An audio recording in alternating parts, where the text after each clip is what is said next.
बात यह है कि दुनिया में कहीं पे भी नहीं होता कि दुनिया की एक काबिल एतमाद अदालत से जिनसी इल्जामात में एक सर्टिफाइड मुजरम जो है वो एक इस्लामी रियासत का और एटमी रियासत का सरबराह बन जाए।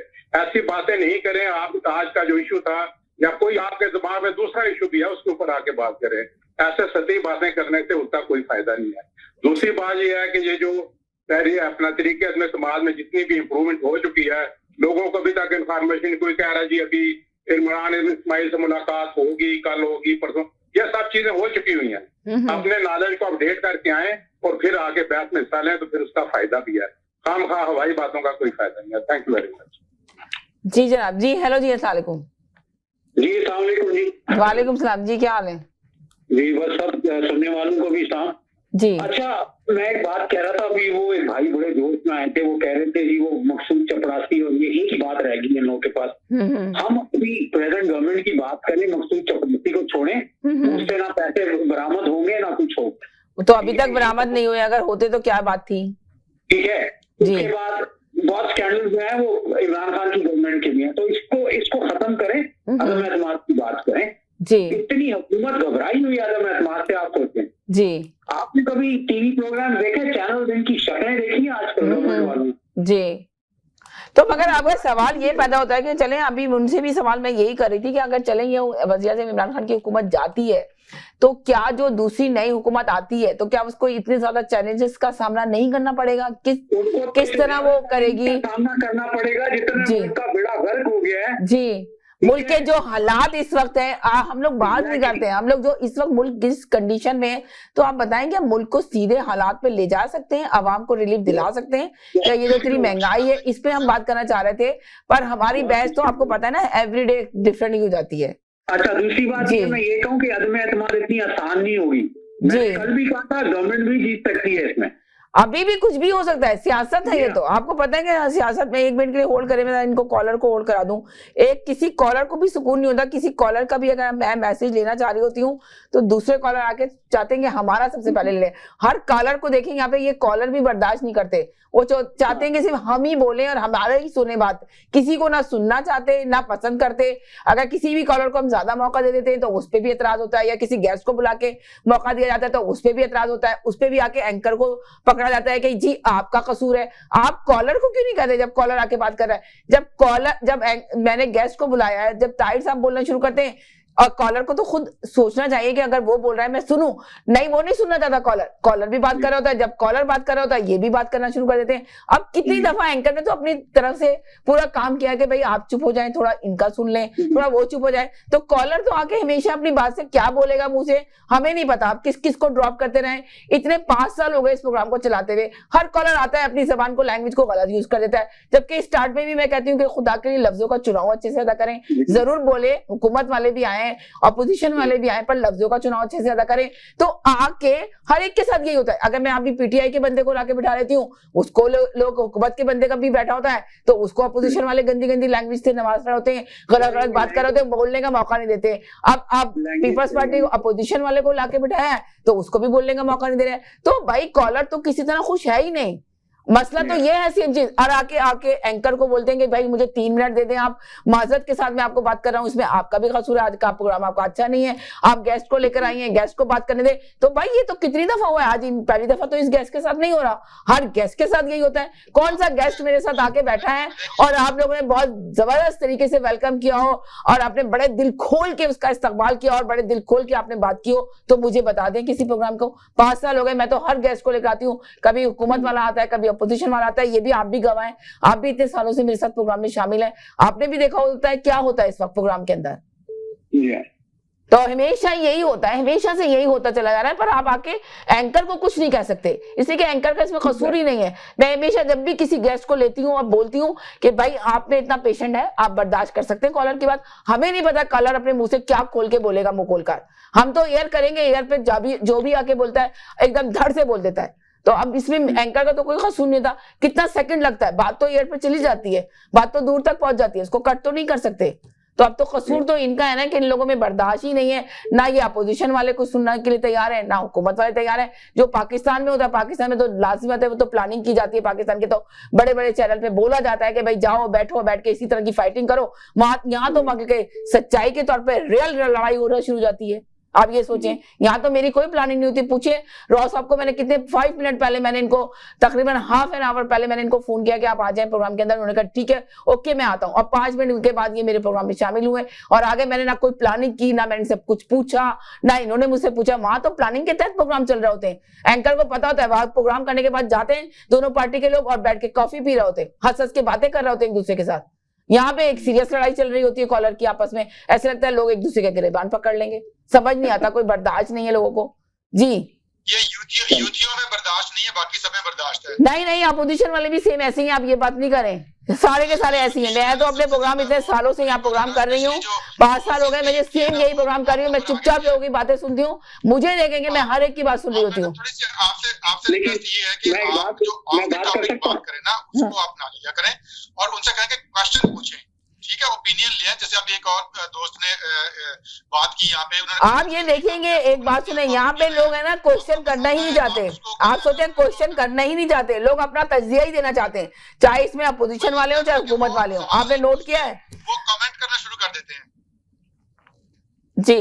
और मैंने किसी से कोई बदतमीजी ना की है अल्हम्दुलिल्लाह, ना कभी मैं कभी इन पर्सन करता हूँ, मैं हमेशा प्रोग्राम्स में जाता हूँ, लोग आ जाते हैं ना पर्सनली। आप वो देखिए, आप जाते हैं हमेशा, एक बात सुने, लिसन मेरी बात सुने राहुल साहब, आप जाते हैं प्रोग्रामों में, उस प्रोग्रामों में जाते हैं जिसमें कॉलर नहीं होते, उसमें आपकी मर्जी है। जो पाकिस्तान में होता है ना सेम चीजें कि भाई मर्जी है, एक एंकर आपसे सवाल कर रहा है, 4, 5, 10 सवाल है, वो आपने इतना लंबा लंबा तजिया दे दिया, वो रिकॉर्ड हो गया आपका और लेके चल गया। अब किसको कौन देख रहा है, किसको सुना रहे हैं, किसको बता रहे हैं, कुछ नहीं पता। ये जा रहा है, एक लाइव शो जा रहा है और पूरी दुनिया देख रही है, फेसबुक पे भी जा रहा है, पाकिस्तान में भी देखा जा रहा है, हर जगह देखा जा रहा है, या कनाडा अमेरिका, आप जो शहर है, छोटे छोटे शहर, सब जगह देखा जा रहा है। तो ये लाइव जा रहा है। अगर मैं रिकॉर्ड करूंगी तो देखें, अगर मैं रिकॉर्ड करूंगी तो आपसे सवाल लेके, हमारे यूपीए ज्यादा करते हैं, बाकी किसी को कोई प्रॉब्लम नहीं होता। तो वो सारे जो मुस्लिम लीग नून के हों या किसी भी पॉलिटिकल पार्टी से हो, वो बड़े मेच्योर सियासी वर्कर है। ये तो समझते हैं कि यूपीए समझते हैं कि जो सियासत, अरे राव साहब हमसे भी बात कर लें, हमारे सवाल का जवाब दे दें आप। चले आप इनसे सवाल कर लें, देखें सवाल कर लें। सवाल कर रहा हूँ प्लीज, आप बोलेगा फिर वो क्या खिचमिच हो जाता है, वहां से राव साहब बोलते हैं, यहाँ से मैं बोलता हूँ, समझ ही नहीं आती बात। बिल्कुल सही कह रहे हैं। अब आप सवाल करें इनसे। जी चुप होंगी, मैं सवाल कर लेता हूँ। चले मैं चुप हो रही हूँ, आप सवाल कर लें प्लीज, बड़ी मेहरबानी होगी। ये जरदारी साहब ने सिंध में कितने डैम बनाए हैं या पूरे पाकिस्तान में कितने? अब सुन ले मेरा सवाल, उसका जवाब दीजिएगा। पाकिस्तान में उन्होंने कितने अस्पताल और स्कूल बनाए हैं? और कराची को कचरा कुंडी किसके दौर में कहा गया है? और कराची में जो इतना कूड़ा पड़ा हुआ है कहां से आया था? और ये बेनजीर को कत्ल करने के बाद 5 साल हुकूमत करते रहे, इन्होंने कातिल क्यों नहीं पकड़े उनके? ये भी बताइएगा प्लीज। ये क्यों, क्या वजह है कि ये पकड़ नहीं सके इनको? इनके पास तो सारी पावर थी, इन्होंने तो सारी पावर उसको दे दी पार्लियामेंट को, अपनी बीवी का कातिल नहीं पकड़ सके। फिर बेनजीर की वो शक्ल भी मुझे याद आती है, मेरे घर में वो तस्वीर लगी हुई है, बिलावल को गोद में उठाए हुए और आसफा का हाथ पकड़ा हुआ कोर्ट में खड़ी हुई है कराची में। दूसरे दिन वो नवाज शरीफ की डेट लगवाता था, लाहौर में आना जाना करता था, फ्लाइट पकड़वाता था इसको। जिस तरह का इसके साथ जुल्म हो रहा था बेनजीर के साथ, उसके बाद इसके मियां ने आकर जो हरकत की है उसके कातिल नहीं पकड़ सका। प्लीज इस कातिल कब पकड़े जाएंगे? आप लोग कब पकड़वाएंगे? कब नारे मारते हुए पाएंगे जिए भुट्टो जिए भुट्टो? अरे जिए भुट्टो तो है बाबा, कुछ करके भी तो दिखाओ ना। कराची का हाल किसने किया? मैंने किया। अरे कराची इतना खूबसूरत शहर था, उसको कचरा कुंडी बनाया हुआ ना, किसने बनाया? बात तो ये कि आपने जो सरदारी साहब इतने, एक सेकंड राव साहब, जब वो चुप हो जाए फिर आप बोलिएगा प्लीज। उन्होंने आज तक क्या क्या कारनामे अंजाम दिए? और राव साहब प्लीज खुदा जी गूगल देखते होंगे, गूगल पे जाके हाकिम अली जरदारी का इंटरव्यू भी देखे जो ताजा मोहम्मद अली जिन्ना के बारे में कह रहा है। उसके बाद आप कोई बात क्या करें? अब आप इस सारे सवालों के जवाब दे दें, क्या क्या उन्होंने काम किया। आपकी खूबसूरती के लिए बातें की मैंने, नहीं तो बहुत सी बातें और भी। मैं बिल्कुल जवाब देता हूँ। पहले तो मैं स्टार्ट करता हूँ कि जी आपने जो बीबी की जो पिक्चर की बात की है कि वो आसफा का और बिलावल का हाथ पकड़ के जेल से बाहर खड़ी है, ये नवाज शरीफ के दौर में हुआ। उसके बाद मोहतरमा बेनजीर भुट्टो ने अपने दस्तखतों से, अपने सिग्नेचर से नवाज शरीफ के साथ चार्टर ऑफ डेमोक्रेसी किया। उसके बाद जब वो मुशर्रफ के दौर में मुल्क के दोनों ने मिलकर जद्दोजहद की। जब बीबी आई वापस पाकिस्तान, उसके बाद उन्होंने मुतालबा किया कि नवाज शरीफ को भी वापस लाया जाए। ठीक है, ये अगर आप इतराज मेरे पे नहीं कर रहे, आप शायद अगर आप पीपल्स पार्टी से आपका ताल्लुक है या नहीं है, तो ये जिसको कहते हैं ना कि एक होता है हुब्बे अली होता है, एक बुग़्ज़े माविया होता है। तो आप मेरे ख्याल में अगर आप इसका मतलब एक बेनजीर भुट्टो शहीद पे अब डायरेक्ट इल्जाम लगा रहे हैं कि उन्होंने क्यों किया माया, ठीक है, वो रिस्पॉन्सिबल उनकी थी और हमने ओन किया। नंबर एक बात। नंबर दो बात, अभी मैं जरदारी साहब की बात कर दूं। जरदारी साहब जब हुकूमत में आए तो उस वक्त हमने पहली बात तो ये कि डिक्टेटर को बगैर किसी इनकलाब के मुशर्रफ को हमने एक पार्लिमानी तरीके से उसको रुखसत किया। ठीक है, हमने एक कोलिशन गवर्नमेंट चलाई जिसमें एमक्यूएम भी हमारे साथ थी, मुस्लिम लीग काफ भी हमारे साथ थी, एएनपी भी थी। हमने 73 के कॉन्स्टिट्यूशन को बहाल किया। हमने बेनजीर इनकम सपोर्ट प्रोग्राम शुरू किया। हमने एनएफसी अवार्ड दिया, सूबों को इख्तियारात दिए, वो किया। उसके अलावा सिंध में हमने जो है ना कोई 20-25 यूनिवर्सिटियां बनाई हैं। हमने NICVD बनाया है, पूरी दुनिया के लोग आते हैं। साइबर नाइफ जो पूरी दुनिया में बहुत रेयर टेक्नोलॉजी है, उससे दिल के ऑपरेशन होते हैं, कैंसर का ऑपरेशन होते हैं, हमारे उसमें ट्रीटमेंट होती है। 500 से ज्यादा इस वक्त जो है ना सिंध में लिवर ट्रांसप्लांट हो चुके हैं जो फ्री ऑफ कॉस्ट होते हैं, जो कि 1 करोड़ रुपए में होता है प्राइवेट सेक्टर पे अगर आप जाओ, और वहां पे पूरे पाकिस्तान से लोग जाते हैं, वो सबके लिए फ्री है। ठीक है, थर में जो है ना इस वक्त 1100 मेगावाट बिजली जो है वो पाकिस्तान में थर कोल पावर से जा रही है। वहां की जिंदगियां जो है ना रिवर्स ऑस्मोस प्लांट 11,000 हमने लगाए हैं वहां पे पूरी। आप जाके देखें, इसी पिछली ईद पे आप गूगल करें, जो सबसे ज्यादा मोस्ट विजिटेड एरिया था ना पूरे सिंध में, वो थर का था। लोग सैर के लिए जाते हैं, वो अच्छे वेकेशन के लिए जाते हैं, लोग ईद पे जाते हैं, किसी न्यू ईयर पे जाते हैं, तो अच्छी जगह पे जाने के लिए जाते हैं। उसको आप छोड़ें। और कुछ अरसे में मसाइल पाकिस्तान कराची में मुझे बिल्कुल मैं मानता हूँ इस बात को कि 2 जो कचरे का हुआ था, लेकिन आज पिछले वो 3-4 साल पहले की बात है, उसके बाद बिल्कुल क्लीन अप हो गया है। वहां पे जो वो अपने मुर्तजा वहाब साहब जो एडमिनिस्ट्रेटर बने हैं, उसके बाद से सिंध में बहुत काया पलट गई है सिंध की। उससे पहले MQM थी, एडमिनिस्ट्रेटर कराची के जो मेयर थे वसीम अख्तर साहब थे, वहां पे पीपल्स पार्टी नहीं थी। आप ट्राई टू अंडरस्टैंड कि जो टियर ऑफ गवर्नमेंट है वो 3 टियर ऑफ गवर्नमेंट पाकिस्तान में भी है। जैसे मिसागा, जैसे हमारे कनाडा में है, आप फेडरल गवर्नमेंट होती है, सिटी गवर्नमेंट होती है, प्रोविंशियल गवर्नमेंट होती है, वो उसके अंडर थी। जी एक सेकंड रुक जाए। जी जी जी ये जवाब दे दिया जरदारी साहब ने क्या किया है। और उस वक्त जब बीबी को शहीद किया गया, उस वक्त उन्होंने पाकिस्तान कब्बे का नारा लगा के, जिस वक्त पूरे सिंध में आग लगी हुई थी, उस वक्त लोग वो पाकिस्तान के खिलाफ चल रहे थे। उस वक्त एक टाइमिंग बहुत इंपॉर्टेंट होती है, एक लफ्ज कहने का अजी आप करने को लगता है कि वो अच्छा। तीसरी बात, अब मैं मोहतरमा बेनजीर भुट्टो शहीद की जो बात करूं, उनके खिलाफ मुकदमा अदालत में चल रहा है। मुशर्रफ साहब भागे हुए हैं मुल्क से, वो नामजद हैं। उनके जो है उनकी इन्वेस्टिगेशन मुकम्मल हो चुकी है, उनकी सजाएं उनको जो है उनको जो अब कोर्ट में हम क्या कर सकते हैं। आसिफ अली जरदारी ने, जिसको के सुप्रीम कोर्ट के जज जो नसीम हसन शाह ने खुद माना था कि जुल्फकार अली भुट्टो को हमने नाजायज फांसी दी थी, उनका कोई कसूर नहीं था, हम प्रेशर में थे, हमने एक मार्शल डिक्टेटर के प्रेशर में आके सजा दी थी, उसका रेफरेंस भेजा हुआ सुप्रीम कोर्ट में। वो आज तक उन्होंने डिसाइड नहीं किया। आसिफ अली जरदारी ने भेजा था, 10 साल गुजर गए हैं। अब सुप्रीम कोर्ट को हम क्या उस पर चढ़ाई कर दें? हम इमरान खान की तरह ना सुप्रीम कोर्ट को गालियां दे सकते हैं, ना नवाज शरीफ की तरह हम जाके उस पर अटैक कर सकते हैं। हम अदालतों से नहीं लड़ते, हम अदालतों में अपना केस लड़ते हैं। जो कि जो एब्सकॉन्डिंग है, मुशर्रफ साहब उसमें नामजद है केस में, वो भागे हुए हैं, वो मुल्क से आएंगे, उनका मुकदमा चल रहा है।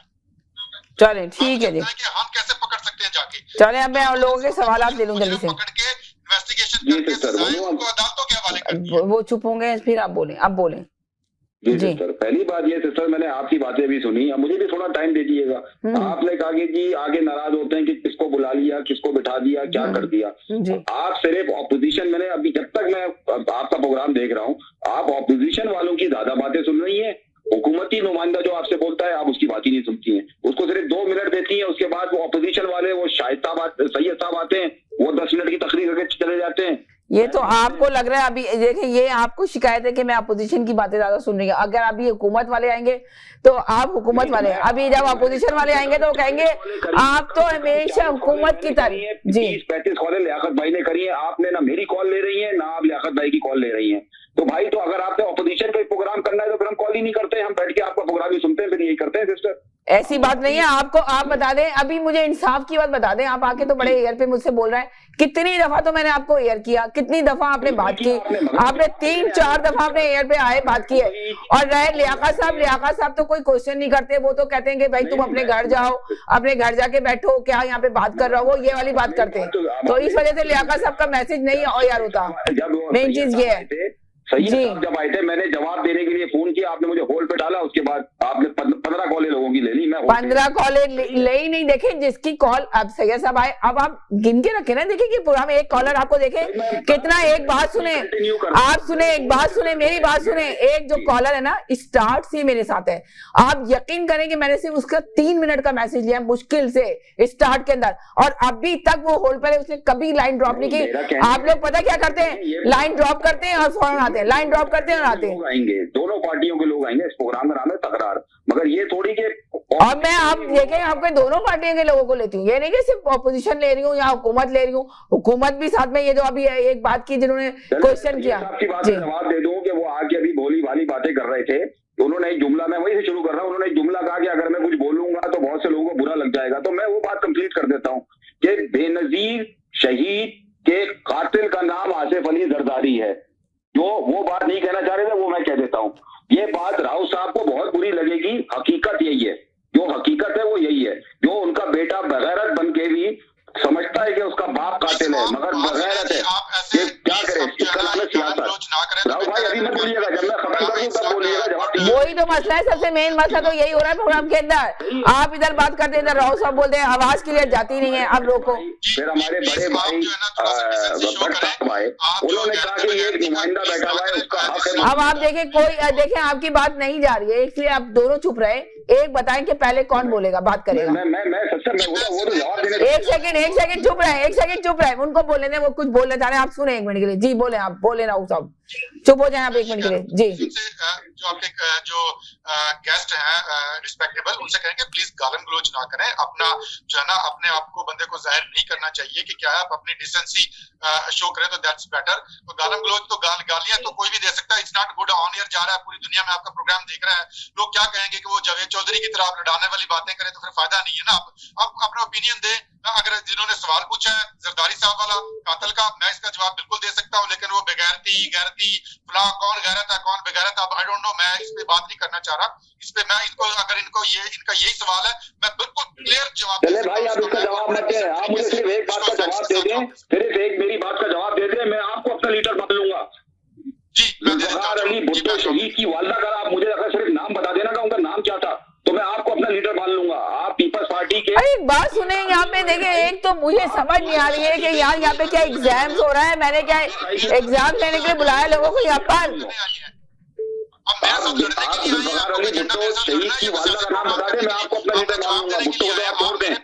अगर कोई नुमाइंदा होता है ना मेरे भाई, तो उसका पूरी हिस्ट्री पढ़ के आता है। 1 सेकंड के लिए खामोश हो जाएं दोनों के दोनों, 1 मिनट के लिए लिसन। चाहे वो बस वर्कर है, वो लीडर है, वो आपको कोई ऐसी बात नहीं कर रहे हैं, वो एक पार्टी को लीड कर रहे हैं अपनी। आपने जो सवाल करना है, अब देखें टॉपिक में किसी ने बात नहीं कर रहा, मेरी समझ नहीं आ रहा। सिस्टर मेरी बहन, ये पीपल्स पार्टी के क्या नुमाइंदे होंगे जो हम वहाँ पे डंडे खा के आए पीपल्स पार्टी के। ये बात कर, हमें तो नफरत हुई है जरदारी के आने से। आपको क्या पता कि कराची में चले इस वक्त ये बात नहीं हो रही कि जरदारी के आने से भाई अपनी पार्टी को ज्वाइन करें। अब आपने खुद भी पार्टी छोड़ दी और दूसरों को भी गालियां दे रहे हैं, अजीब बात भी है। दूसरों को नहीं, हम डाकू को गाली दे रहे हैं, जो डाकू है जिसने पाकिस्तान। चले 1 मिनट के लिए खुदा के लिए होल्ड हो जाए कि आपस की जो लड़ाइयां शुरू कर दी, ऐसे लग रहा है बहुत दिल की बढ़ा से काम है। जी बोले।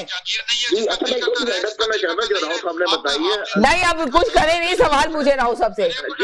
1 सेकंड चुप रहे, राव साहब बोल रहे हैं। जितने भी state of the art hospital जो बनाए ना, वो जरदारी साहब ने बनाया सिंध में। कहीं पाकिस्तान में ऐसा नहीं हॉस्पिटल जो सिंध में है। और नंबर 2, आसिफ अली जरदारी साहब की जो जीडीपी थी पाकिस्तान के, जी पाकिस्तान के तरीके सबसे बड़ी जीडीपी है। आसिफ अली जरदारी साहब ने 6 पॉइंट को बदल दिए। ऐसी जीडीपी 75 साल में कोई नहीं कर सका।